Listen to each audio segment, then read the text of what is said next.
ओम दुम दुर्गाय नमः। आज आषाढ़ गुप्त नवरात्रि का चौथा दिन है और गुप्त नवरात्रि के चौथे दिन चौथी महाविद्या माँ भुवनेश्वरी की आराधना करते हैं और माँ कूष्मांडा जो कि माँ दुर्गा का चौथा स्वरूप मानी जाती हैं, उनकी भी पूजा आराधना की जाती है। तो आज की वीडियो में आप सुनेंगे माँ भुवनेश्वरी की कथा और माँ कूष्मांडा की कथा, माँ कूष्मांडा की कथा और पूजा विधि। तो वीडियो को अंत तक ज़रूर देखिएगा। गुप्त नवरात्रि में माँ की भुवनेश्वरी माँ की पूजा की जाती है। माँ भुवनेश्वरी की पूजा की जाती है। माँ भुवनेश्वरी 10 महाविद्याओं में से चौथा स्थान धारण करती हैं, अर्थात 10 महाविद्याओं में से चौथे स्वरूप की विद्या मानी जाती है। तो माँ भुवनेश्वरी को तीनों लोकों की ईश्वरी माना जाता है। माँ भुवनेश्वरी साक्षात पूरे संसार को धारण करती हैं और इसका पालन पोषण करती हैं, और इसीलिए माँ भुवनेश्वरी को जगत माता और जगत धात्री के नाम से भी जाना जाता है। माँ भुवनेश्वरी आकाश, वायु, पृथ्वी और अग्नि जल का भी निर्माण करती हैं। शास्त्रों में माँ भुवनेश्वरी को मूल प्रकृति कहा जाता है। शास्त्रों में बताया गया है कि माँ भुवनेश्वरी भगवान शिव जी के वाम भाग में विराजमान रहती हैं। इनकी पूजा करने से ऐश्वर्य की प्राप्ति होती है और जीवन की सभी समस्याएं दूर हो जाती हैं।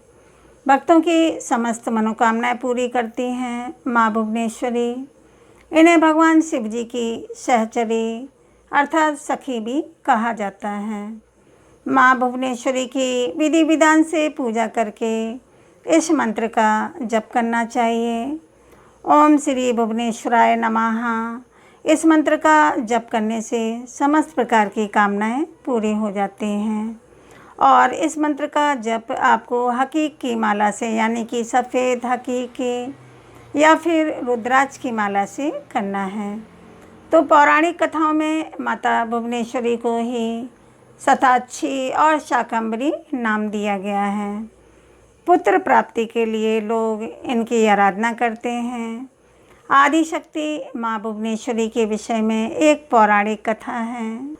उस कथा के अनुसार एक बार मधुकैटभ नामक महादैत्यों ने पूरी पृथ्वी पर हाहाकार मचा रखा था।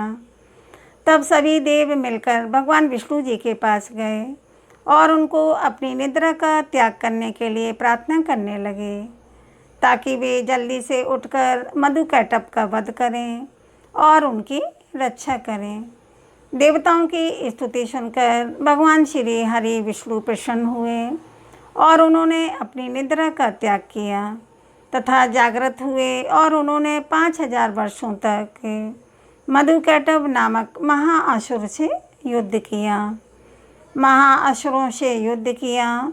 बहुत अधिक समय तक युद्ध करते हुए भगवान श्री हरि विष्णु थक गए और अकेले ही युद्ध कर रहे थे। तो अंत में उन्होंने अपने अंतःकरण की शक्ति योग माया आधा शक्ति से सहायता के लिए प्रार्थना की। तब देवी ने उन्हें आश्वस्त किया कि वे उन दोनों दैत्यों को अपनी माया से मोहित कर देंगी। फिर योग माया आध्या शक्ति की माया से मोहित होकर दैत्य भाई मधुकैटभ भगवान विष्णु जी से कहने लगे। मधुकैटभ ने कहा कि हमारा वध ऐसे स्थान पर कीजिए जहाँ पर ना जल हो और ना ही स्थल। भगवान विष्णु ने दैत्यों को अपनी जंघा पर रखकर अपने चक्र से उनके मस्तक को देह से अलग कर दिया। इस प्रकार उन्होंने मधुकैटभ का वध किया, परंतु वे केवल निर्मित मात्र ही थे। उसके बाद भगवान ब्रह्मा जी, विष्णु भगवान और भगवान शंकर जी ने देवी आदिशक्ति योग निद्रा महामाया की स्तुति की, जिससे प्रसन्न होकर आदिशक्ति ने ब्रह्मा जी को सृजन, विष्णु जी को पालन तथा भगवान शंकर जी को संहार के देवता के रूप में चुना।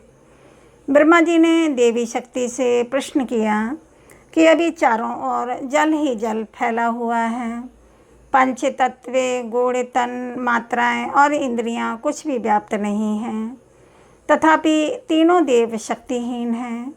देवी ने मुस्कुराते हुए उस स्थान पर एक सुंदर विमान का प्रस्तुत किया। सुंदर विमान को प्रस्तुत किया एक उड़ता हुआ रथ उनके सामने आया और एक आवाज़ ने उन्हें रथ में बैठने को आदेश दिया। अब जैसे ही त्रिदेव रथ में बैठे, वह मन की गति से उड़ने लगा और उन्हें एक अजीब से स्थान पर ले गया। यह स्थान असल में रत्नों का द्वीप था, जिसके चारों तरफ अमृत का सागर और मनमोहक आकर्षक जंगल थे। जैसे ही त्रिदेव रथ के बाहर उतरे, वह स्त्री के स्वरूप में बदल गए। फिर उन्होंने उस द्वीप का अच्छी तरह से मुआयना किया। वहाँ उन्हें एक शहर मिला। उस शहर के चारों तरफ सुरक्षा की 9 परतें थीं और इस शहर की सुरक्षा उग्र स्वभाव के भैरव, क्षेत्रपाल, मातृका और दिग्पाल कर रहे थे। फिर जैसे ही वे शहर के अंदर गए, शहर का सौंदर्य और विकास देखकर मंत्रमुग्ध हो गए। आखिरकार वे शहर के अंदर स्थित मुख्य राजमहल में पहुँचे, जिसका नाम चिंतामणि गृह था और जिसकी सुरक्षा योगिनियाँ कर रही थीं। यह शहर था श्रीपुर, देवी भुवनेश्वरी की राजधानी, जो मणिद्वीप की रानी थी। जैसे ही त्रिदेव महल के अंदर घुसे, उन्हें देवी भुवनेश्वरी के दर्शन हुए। उनकी छटा लाल रंग की थी। उनकी 3 आँखें, 4 हाथ थे तथा उन्होंने लाल रंग के आभूषण पहने हुए थे। उनके शरीर पर लाल चंदन का लेप लगा था तथा उन्होंने लाल कमल की माला पहनी थी। बाएं हाथ में उन्होंने अंकुश और पास पकड़ा था तथा दाहिने हाथ से वह अभय और वरद मुद्रा में दिख रही थीं।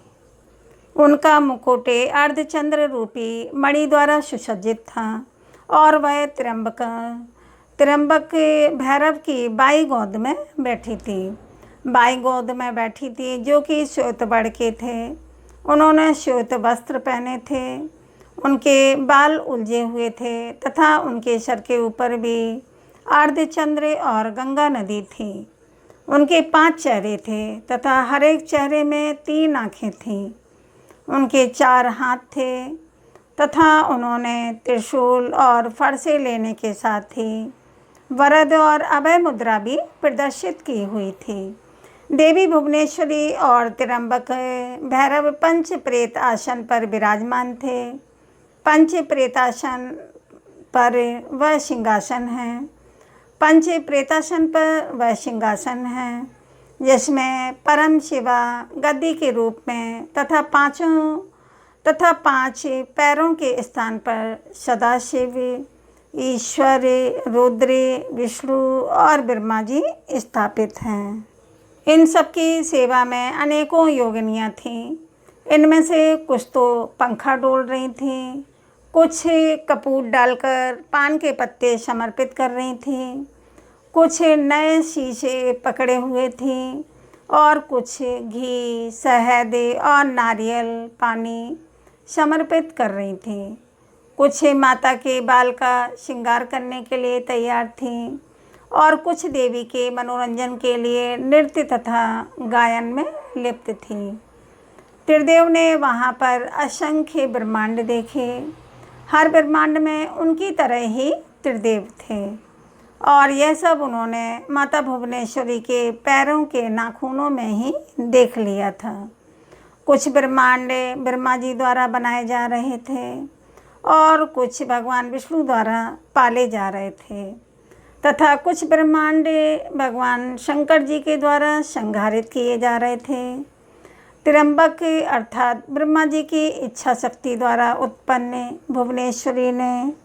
भुवनेश्वरी ने त्र्यंबक के 3 स्वरूप बनाए, ब्रह्मा, विष्णु और रुद्र। इस तरह त्रिदेव त्र्यंबक के ही 3 रूप हैं। तत्पश्चात देवी भुवनेश्वरी ने अपनी शक्तियाँ त्रिदेव को प्रदान कर दी।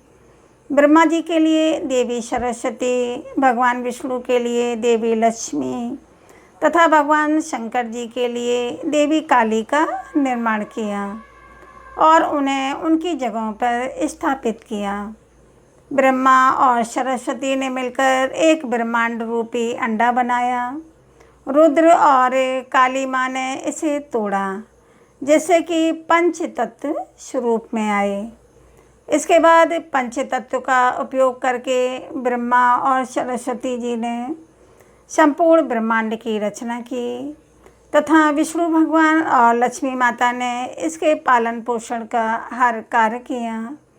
अंत में भगवान रुद्र और माँ काली ने ब्रह्मांड की समाप्ति की ताकि माँ सरस्वती और भगवान ब्रह्मा जी पुनः रचना शुरू कर सकें।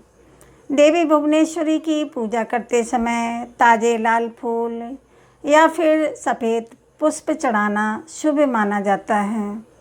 धूप दीप जलाकर माँ की पूजा की जाती है। इसके साथ ही फल और मिठाइयों का भोग लगाया जाता है। नवरात्रि के चौथे दिन माता भुवनेश्वरी के साथ ही माता कूष्मांडा की भी पूजा की जाती है। तो अब आप सुनेंगे माता कूष्मांडा की पूजा विधि और कथा। माँ दुर्गा के चौथे स्वरूप का नाम है कूष्मांडा। नवरात्रि के चौथे दिन माँ कूष्मांडा देवी के स्वरूप की ही उपासना की जाती है।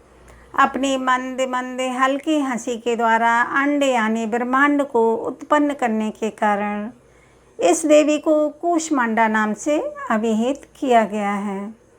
जब सृष्टि नहीं थी, चारों तरफ अंधकार ही अंधकार था, तब इसी देवी ने अपने इसत हास्य से अर्थात मंद मुस्कान से ब्रह्मांड की रचना की थी। इसीलिए इस देवी को सृष्टि की आदि स्वरूपा या आदि शक्ति कहा गया है। इस देवी की 8 भुजाएं हैं, इसीलिए अष्टभुजा कहलाती हैं।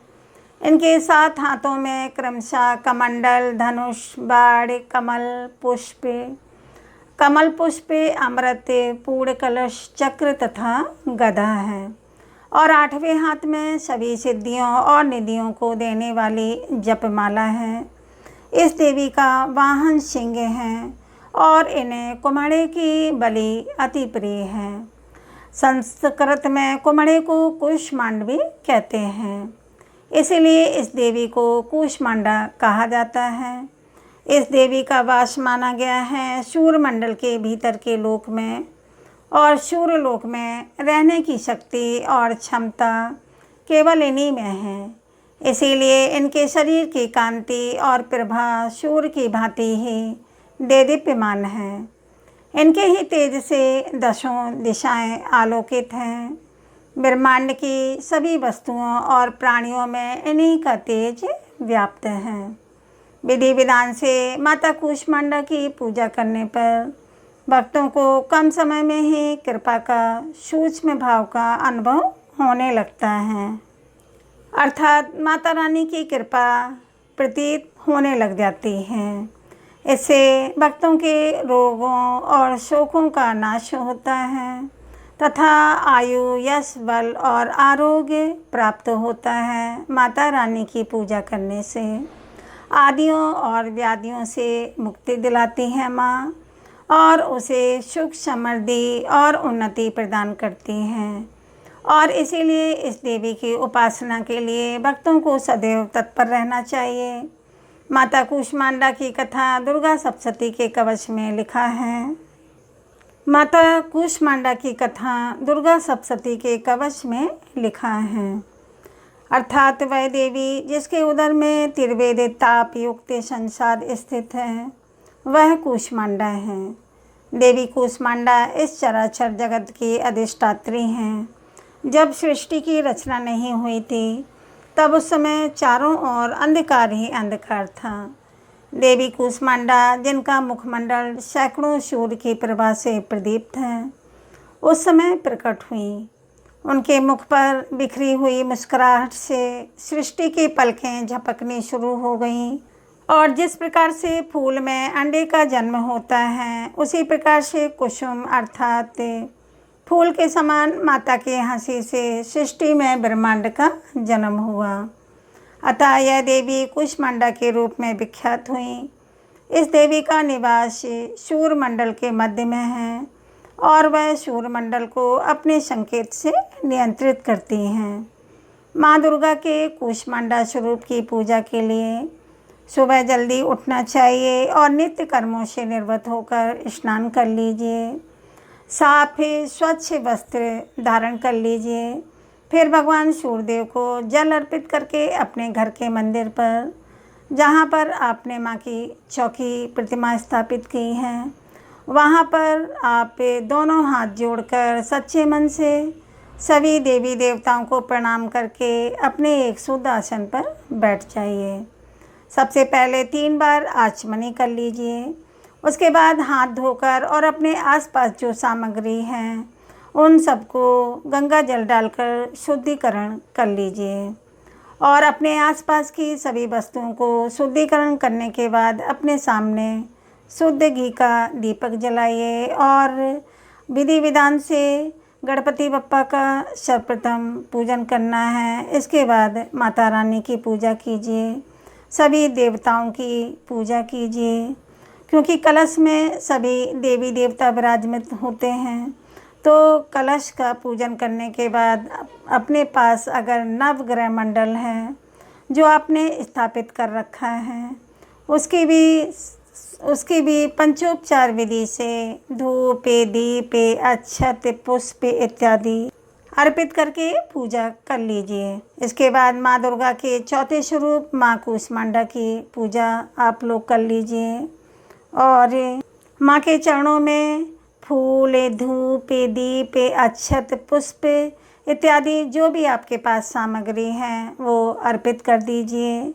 माता रानी को लाल गुड़हल और गुलाब के पुष्प बहुत ही प्रिय हैं। माता रानी को भोग में आप मालपुए का भोग लगा सकते हैं या तो फिर हलवे का भोग लगा दीजिए। इसके साथ ही आप फलों का भी भोग लगा सकते हैं या फिर मिठाई का, सफ़ेद मिठाई का या फिर दूध का, शक्कर का, बतासे का, जो भी आपके पास सामग्री उपलब्ध है माँ को भोग स्वरूप अर्पित कीजिए। इसके बाद पान के पत्ते पर लौंग, इलायची, सुपारी रखकर अर्पित कीजिए। फिर दक्षिणा स्वरूप कुछ पैसे अर्पित कीजिए और थोड़ा सा जल लेकर जो आपने पूजा की है जिस स्थान पर, उस स्थान पर जल का घेरा दे दीजिए। अब आपकी पूजा पूर्ण हो जाती है। अब थोड़ा सा अक्षत लीजिए अपने हाथ में और जो भी सामग्री का हमसे अभाव हो जाता है पूजा के दौरान, उसके लिए थोड़ा सा अक्षत अर्पित करते हुए मन में भाव कीजिए कि पूजा में किसी भी प्रकार की कमी रह गई हो, माता रानी क्षमा करें। उम्मीद करती हूँ यह कथा आपको पसंद आई होगी, तो वीडियो को लाइक कीजिए, शेयर कीजिए और चैनल पर पहली बार आए हैं तो चैनल को सब्सक्राइब अवश्य कर लीजिए। सब्सक्राइब करके बेल आइकन को ज़रूर प्रेस कर लीजिए। अगर आपको आज की वीडियो अच्छी लगी है तो कमेंट में जय माता दी अवश्य लिखें। अब मिलते हैं अगले वीडियो में, तब तक के लिए दोस्तों राधे राधे।